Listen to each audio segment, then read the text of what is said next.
Hello दोस्तों, नमस्कार। तो साइंस में हम लोग हाई स्कूल का बुक कवर कर रहे हैं। जो एनसीईआरटी बुक है उसी को कवर कर रहे हैं और पहला चैप्टर जो है रासायनिक अभिक्रिया एवं समीकरण, हम लोगों ने उसका क्लास कर लिया है, उस पर डिस्कस कर लिया है। तो आज उसी पर आधारित प्रश्न देखेंगे जो कि पिछले कई परीक्षाओं में पूछे गए हैं। ज़्यादातर जो रेलवे के सभी प्रश्न हैं इस चैप्टर से पूछे गए हैं, वही सब प्रश्न लिए गए हैं। तो उसमें से पहला क्वेश्चन है और पहले क्वेश्चन में आपको पहचानना है कि यह जो रिएक्शन दिया गया है कौन सा रिएक्शन है। तो पहला जो क्वेश्चन है वो क्या है, सोडियम हाइड्रोक्साइड और सल्फ्यूरिक अम्ल को आपस में इनकी अभिक्रिया कराई गई है और अभिक्रिया के बाद क्या बना है, सोडियम सल्फेट और पानी बना है। तो यह कौन सी अभिक्रिया है। तो इसमें हम देख रहे हैं कि सोडियम ऑक्साइड, सोडियम हाइड्रोक्साइड और यहाँ पर सल्फ्यूरिक अम्ल। तो अगर हम पहले कंपाउंड को देखें तो यहाँ से सोडियम निकल गया और दूसरे वाले कंपाउंड से हाइड्रोजन। तो ये सोडियम जो है वह हाइड्रोजन को क्या कर दे रहा है, विस्थापित कर दिया है। किसको विस्थापित कर दिया है, हाइड्रोजन को।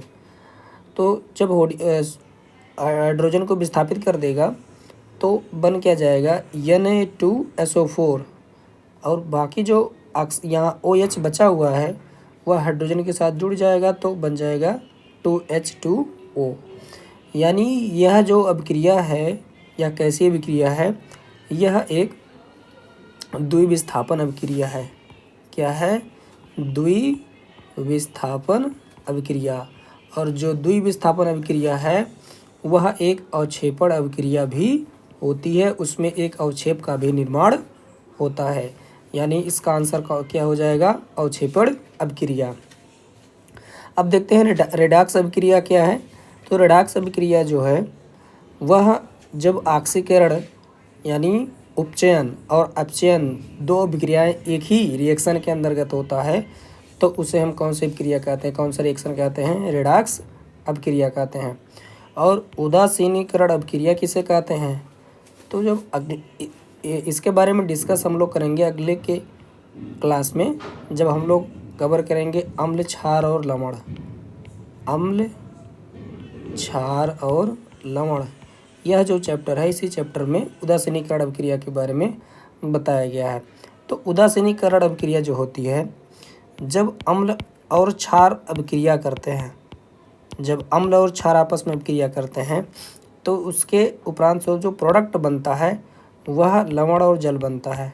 क्या बनता है, लवण और जल। और इसी अभिक्रिया को कही जाती है उदासीनीकरण अभिक्रिया।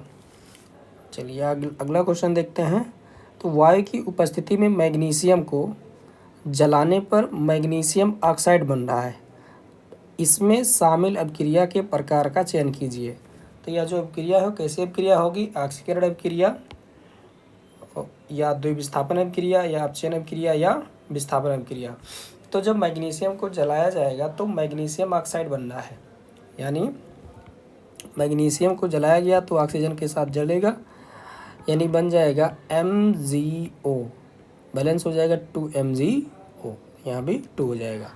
तो यहाँ पर देखिए कि यहाँ पर जो मैग्नीशियम है वह ऑक्सीजन के साथ नहीं है, लेकिन जब प्रोडक्ट बन रहा है तो ऑक्सीजन इसके साथ आ गया, यानी ऑक्सीजन की वृद्धि हुई। क्या हुई, ऑक्सीजन की वृद्धि। तो ऑक्सीजन की वृद्धि होने पर कौन सा अभिक्रिया होती है, ऑक्सीकरण अभिक्रिया, या ऐसी अभिक्रिया को कही जाती है उपचयन अभिक्रिया। तो कौन सा ऑप्शन हो जाएगा, पहला। नेक्स्ट क्वेश्चन, रासायनिक अभिक्रिया में निम्न प्रभावित होता है। जब रासायनिक अभिक्रिया होती है तो इसमें से कौन प्रभावित होता है। Option A electron, option B neutron, option C proton या उपर्युक्त सभी। तो जब रासायनिक अभिक्रिया होती है तो रासायनिक अभिक्रिया जो होती है उसमें भाग लेते हैं इलेक्ट्रॉन। जो परमाणु होता है, परमाणु के नाभिक में प्रोटॉन और न्यूट्रॉन हो गए और इसके चारों तरफ क्या पाए जाते हैं, इलेक्ट्रॉन। तो यही जो इलेक्ट्रॉन होते हैं वही रासायनिक अभिक्रिया में भाग लेते हैं। नेक्स्ट क्वेश्चन, संतुलित रासायनिक समीकरण में अभिकारक पक्ष व उत्पाद पक्ष, एक अभिकारक पक्ष होगा और उत्पाद पक्ष किसकी संख्या समान होती है। तो जो समीकरण संतुलित नहीं होता उसे कौन सा समीकरण कहा जाता है? उसे कहा जाता है कंकाली रासायनिक समीकरण। तो जब अभिकारकों की संख्या जो है उत्पादों के बराबर नहीं होगी तब उसे कहा जाएगा कंकाली रासायनिक समीकरण। और हम क्या उसमें बराबर करते हैं? हम उसमें बराबर करते हैं मोलों की संख्या या परमाणु की संख्या या अणु की संख्या या आयन की संख्या। तो क्या बराबर करते हैं? परमाणुओं की संख्या। द्रव्यमान संरक्षण का नियम क्या लागू होता है इसमें? द्रव्यमान संरक्षण का नियम, यानी अभिकारक की जो द्रव्यमान संख्या होगी वह उत्पाद की कुल द्रव्यमान संख्या के बराबर होगी, या परमाणुओं की जो कुल संख्या होगी वह उत्पाद के कुल परमाणुओं की संख्या के बराबर होगी। नेक्स्ट क्वेश्चन, निम्नलिखित को गर्म करने पर N उत्पादित होती है। N मतलब नाइट्रोजन उत्पादित होती है, यानी इसमें से किसको गर्म करने पर नाइट्रोजन उत्पाद में बनेगा? HNO3 या sodium chloride, ammonium chloride NH4Cl, या अमोनियम नाइट्रेट या NH4Cl प्लस NaNO2। तो इसमें से किसको गर्म करने पर नाइट्रोजन बनेगा या प्रोडक्ट के रूप में बनेगा? तो इसमें से कौन सा ऑप्शन सही होगा? चौथा ऑप्शन जो होगा वह सही होगा। तो हम जब NH4Cl, अमोनियम क्लोराइड और सोडियम नाइट्राइड NaNO2 की अभिक्रिया करेंगे तो प्रोडक्ट में क्या बनेगा? NaCl, सोडियम क्लोराइड, और क्या बनेगा? और बनेगा अमोनियम नाइट्राइड NH4NO2। अब यहाँ से जो अमोनियम नाइट्राइड प्राप्त हुआ है इसी को जब गर्म करेंगे तो क्या बनेगा? नाइट्रोजन बनेगा। नेक्स्ट क्वेश्चन, उस रासायनिक अभिक्रिया को क्या कहते हैं? उस रासायनिक अभिक्रिया को क्या कहते हैं जिसमें ताप की उत्पत्ति होती है? जिसमें ताप की उत्पत्ति होती है। ऑप्शन ए तापीय अभिक्रिया, ऑप्शन बी ऊष्माशोषी अभिक्रिया, ऑप्शन सी ऊष्माक्षेपी अभिक्रिया, या ऑप्शन डी अपघटन अभिक्रिया। तो ऊष्माशोषी अभिक्रिया जिसमें हमें ऐसी अभिक्रिया जिसमें ऊष्मा की आवश्यकता पड़ती है या फिर ऊर्जा की आवश्यकता पड़ती है तो वह ऊष्माशोषी हो गई। और ऐसी अभिक्रिया जिसमें ऊष्मा या ऊर्जा उत्सर्जित होती है, ऊष्मा या ऊर्जा उत्सर्जित होती है,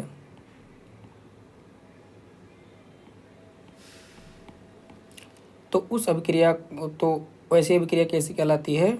ऊष्माक्षेपी अभिक्रिया। और अपघटन अभिक्रिया क्या होती है? जब एकल अभिकारक, एक ही अभिकारक टूटकर दो या दो से अधिक प्रोडक्ट बनाता है तो उस अभिक्रिया को कौन सी अभिक्रिया कहते हैं? अपघटन अभिक्रिया या वियोजन अभिक्रिया। तो इस क्वेश्चन का कौन सा आंसर हो जाएगा? उत्पत्ति होती है, ताप की उत्पत्ति हो यानी ऊष्माक्षेपी अभिक्रिया। अगला पहचानना है कि ये जो रिएक्शन दिया गया है यह कौन सा रिएक्शन है। ऑप्शन ए रेडॉक्स अभिक्रिया, ऑप्शन बी विस्थापन अभिक्रिया, ऑप्शन सी द्विविस्थापन अभिक्रिया, या ऑप्शन डी संयोजन अभिक्रिया। तो बेरियम क्लोराइड की अभिक्रिया सल्फ्यूरिक अम्ल के साथ कराई गई है। तो यहाँ से बेरियम और दूसरे कंपाउंड से हाइड्रोजन एक दूसरे को क्या कर दिए हैं? विस्थापित कर दिए हैं। तो बन क्या गया है? बेरियम सल्फेट और हाइड्रोक्लोरिक 2HCl। तो कौन सी अभिक्रिया हो जाएगी? दो विस्थापन अभिक्रिया। नेक्स्ट क्वेश्चन, ऑक्साइड बनाने की क्रिया को कहते हैं? ऑक्साइड बनाने की क्रिया को क्या कहते हैं? ऑप्शन ए उदासीनीकरण अभिक्रिया, या प्रतिस्थापन, या ऑक्सीकरण या अपचयन अभिक्रिया। तो ऑक्साइड बनाने की क्रिया को ऑक्सीकरण अभिक्रिया कहते हैं। नेक्स्ट क्वेश्चन, इन सभी में से कौन सा परिवर्तन रासायनिक परिवर्तन है? जल का बर्फ में बदलना, ऑप्शन बी एल्कोहल का वाष्पीकरण, ऑप्शन सी लोहे पर जंग लगना, या ऑप्शन डी खाना पकाना। रासायनिक परिवर्तन बताना है, इसमें से कौन सा है? तो इसमें से ऑप्शन हो जाएगा लोहे पर जंग लगना, यानी सी ऑप्शन। अगला क्वेश्चन, निम्न में से रासायनिक क्रिया नहीं है। कागज का जलना, कोयले का जलना, पानी का वाष्प में बदलना, या फिर भोज्य पदार्थ का पचना। तो कागज का जलना यह भी एक रासायनिक अभिक्रिया है, कोयले का जलना भी रासायनिक अभिक्रिया है, और पानी का वाष्प में बदलना भी रासायनिक अभिक्रिया है। लेकिन चौथा ऑप्शन जो है भोज्य पदार्थ का पचना, यह रासायनिक अभिक्रिया नहीं है। नेक्स्ट क्वेश्चन, ऊपर दी गई अभिक्रिया किस प्रकार की है? ऊपर दी गई अभिक्रिया किस प्रकार की अभिक्रिया है? तो फेरिक ऑक्साइड और एल्युमिनियम की अभिक्रिया कराई गई है। तो यहाँ पर बना Al2O3 एल्यूमिनियम और आयरन। तो इसमें फेरिक आयरन क्या किया है? आयरन और एल्युमिनियम जो है वह आयरन को उसके कंपाउंड से विस्थापित कर दिया, यानी ऑक्सीजन के साथ हो गया, और आयरन अलग हो गया, यानी क्या कर दिया? विस्थापित कर दिया। तो कौन सी अभिक्रिया हो जाएगी? विस्थापन अभिक्रिया। और संयोजन अभिक्रिया में क्या होती है? संयोजन अभिक्रिया में जब दो या दो से अधिक अभिकारक मिलकर केवल एक ही प्रोडक्ट बनाते हैं तो संयोजन अभिक्रिया होती है। वियोजन अभिक्रिया में एकल अभिकारक ही टूटकर दो या दो से अधिक प्रोडक्ट बनाता है। और द्विविस्थापन की अभिक्रिया में जब दो कंपाउंड एक दूसरे को उसके परमाणु से विस्थापित कर देते हैं तो द्विविस्थापन अभिक्रिया होती है। नेक्स्ट क्वेश्चन, नीचे दी गई अभिक्रिया के संबंध में कौन सा कथन आ सकते हैं? लेड ऑक्साइड की अभिक्रिया कार्बन के साथ कराई गई है, तो लेड और कार्बन डाइऑक्साइड बना। तो यहाँ पर क्या हुआ कि कार्बन और लेड ऑक्साइड, तो कार्बन यहाँ ऑक्सीजन नहीं है और यहाँ पर ऑक्सीजन के साथ आ गया, यानी यहाँ पर कौन सी अभिक्रिया हो रही है? यहाँ पर उपचयन अभिक्रिया हो रही है। कौन सी अभिक्रिया? उपचयन। और लेड ऑक्साइड और यहाँ पर लेड केवल बना, यानी यहाँ पर अपचयन अभिक्रिया हो रही है। तो पहला ऑप्शन बताया गया कि सीसा अपचयित हो रहा है। सीसा जो है अपचयित हो रहा है, सीसा अपचयित नहीं हो रहा, लेड ऑक्साइड अपचयित हो रहा है। तो पहला ऑप्शन गलत। कार्बन डाइऑक्साइड उपचयित हो रहा है, कार्बन डाइऑक्साइड उपचयित हो रहा है। कार्बन डाइऑक्साइड इसमें कहाँ है? कार्बन डाइऑक्साइड उपचयित नहीं हो रहा है, यह भी गलत हो गया। उसके बाद कार्बन उपचयित हो रहा है, कार्बन उपचयित हो रहा है, ये ऑप्शन सही है। लेड ऑक्साइड अपचयित हो रहा है, लेड ऑक्साइड अपचयित हो रहा है, यह भी ऑप्शन सही है। यानी इसमें से कौन सा सही है? सी और डी वाले ऑप्शन। नेक्स्ट क्वेश्चन, लौह चूर्ण पर तन हाइड्रोक्लोरिक अम्ल डालने से क्या होता है? जब लौह चूर्ण पर तन हाइड्रोक्लोरिक अम्ल यानी आयरन और प्लस हाइड्रोक्लोरिक अम्ल HCl, इनकी अभिक्रिया कराई गई है। तो अभिक्रिया के बाद क्या बनेगा? FeCl2 और प्लस H2 यानी हाइड्रोजन गैस।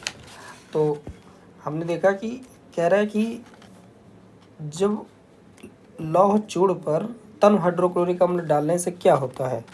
पहली बात तो हाइड्रोजन गैस एवं आयरन क्लोराइड बनता है, पहला ऑप्शन। दूसरा क्लोरीन गैस एवं आयरन हाइड्रोक्साइड बनता है। तीसरा कोई अभिक्रिया नहीं होती है। चौथा आयरन लवण एवं जल बनता है। तो हाइड्रोजन गैस एवं आयरन क्लोराइड बनता है, हाइड्रोजन गैस एवं आयरन क्लोराइड, पहला ऑप्शन सही। निम्न रासायनिक समीकरण को संतुलित कीजिए। नेक्स्ट क्वेश्चन, इस समीकरण को क्या करना है, संतुलित करना। तो संतुलित करने के लिए सबसे पहले परमाणु काउंट करेंगे कि कितने कितने हैं। यहाँ बेरियम 1 है, यहाँ पर भी 1 है, क्लोरीन 2, क्लोरीन यहाँ पर 1 है, यानी बैलेंस करना पड़ेगा, 2 से मल्टीप्लाई कर देते हैं। और हाइड्रोजन इधर 2 है अभिकारक में, और हाइड्रोजन इधर भी 2 हो गया। सल्फर 1, ऑक्सीजन 4, ऑक्सीजन 4, यानी हमारा बैलेंस हो गया। तो केवल 2 बढ़ाना था यहाँ पे। नेक्स्ट क्वेश्चन, चिप्स की थैली में कौन सा गैस भरा जाता है। चिप्स की थैली में कौन सा गैस भरा जाता है। ऑक्सीजन भरा जाता है, option A. Option B carbon dioxide भरी जाती है, CO2। Option C nitrogen gas, और ऑप्शन डी अमोनिया भरी जाती है। नहीं, इसमें से कौन सा ऑप्शन सही होगा, सी ऑप्शन। क्या भरा जाता है, नाइट्रोजन गैस भरी जाती है, जिससे उसका उपचयन ना हो सके, उपचयन ना हो सके, और वह खाद्य पदार्थ खराब ना हो। तो दोस्तों ये सभी थे प्रीवियस ईयर क्वेश्चन। तो अगला जो टॉपिक होगा, अगला हम नेक्स्ट चैप्टर पढ़ेंगे। धन्यवाद।